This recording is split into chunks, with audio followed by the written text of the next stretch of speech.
சமஸ்கிருத கடவுள், தமிழ் கடவுள் இப்படி பேசுற பேச்சுக்கள் எல்லாமே இந்துக்களை பிளவுபடுத்துகின்ற ஒரு வேலை. பதில் சொல்றேன். தமிழ் கடவுள் அப்படின்னு முருகனையும் வேத கடவுள் என்றும் குழப்புகிறார்கள். உண்மை உண்மை 100க்கு 100 உண்மை. வேதத்தில் பேசப்பட்ட கடவுள்கள் வேறு, தமிழர்கள் வணங்கிக் கொண்டிருந்த கடவுள் வேறு. கொஞ்சம் தயவு செய்து வரலாறு படிங்க. வேதத்துல இந்திரன் கடவுள், வாயு கடவுள், வருணன் கடவுள். இன்னைக்கு யாராவது இந்திர வழிபாடு நடத்துறோமா? யாராவது வாயு வருணன் இவனுக்கெல்லாம் வழிபாடு வச்சிருக்கிறோமா?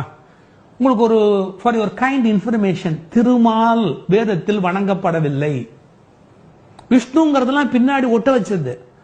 அதே மாதிரி ருத்ரன் தான் வணங்கப்பட்டாரே ஒழிய சிவன் என்பது அங்கு கிடையாது. எதுக்காக இதை சொல்றேன்னா, நாம பல பேர் யாரோ சொன்னதை கேட்டு கேட்டு கேட்டு அறிவை வளர்த்தமே ஒழிய நாம அதை தேடி பார்க்கல. ஒரு கேள்வி கேட்கட்டுமா? சுப்பிரமணியன்னா பிராமண தர்மத்தை விசேஷமாக ரட்சிக்கிறவன் சுப்பிரமணியன். அவர் எப்படி தமிழ் கடவுளா இருப்பாரு? அவர் எப்படி ஒரு குறத்திய கல்யாணம் பண்ணிக்குவாரு? கொஞ்சம் யோசிச்சு பாருங்க. கொஞ்சம் வரலாறு நம்ம கூர்ந்து கவனிக்கணும். தமிழகத்தில் ஒரு வழிபாடு உருவாயிற்று, முருக வழிபாடு.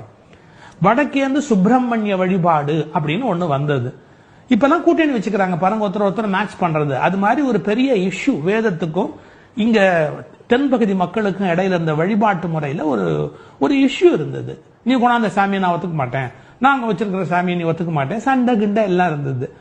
அப்போ ஒரு சமாதானம் பண்ணிட்டான். சாமி ஒண்ணுது, பூசை என்னது? எப்படி சாமி ஒண்ணுது, பூசை என்னது? அதாவது நாங்க பண்ற மெத்தட் படியே பூஜை பண்ணுவோம், முருகனுக்கு பண்ணிடுவோம் அப்படின்னு முருகனை சமரசமா எடுத்துக்கிட்டாங்க. அதே மாதிரி நாங்க பண்ற மாதிரியே பூஜை எல்லாம் பண்ணிக்குவோம், சிவபெருமானை ஏத்துக்குவோம். நாங்க பண்றபடியே பண்ணுவோம், திருமாலை ஏத்துக்குவோம். அப்படி ஒட்ட வச்சாங்க. விஷ்ணு திருமாலோடு பொருத்தப்பட்டது, ருத்ரன் சிவனோடு பொருத்தப்பட்டது, சுப்பிரமணியன் முருகனோடு பொருத்தப்பட்டது.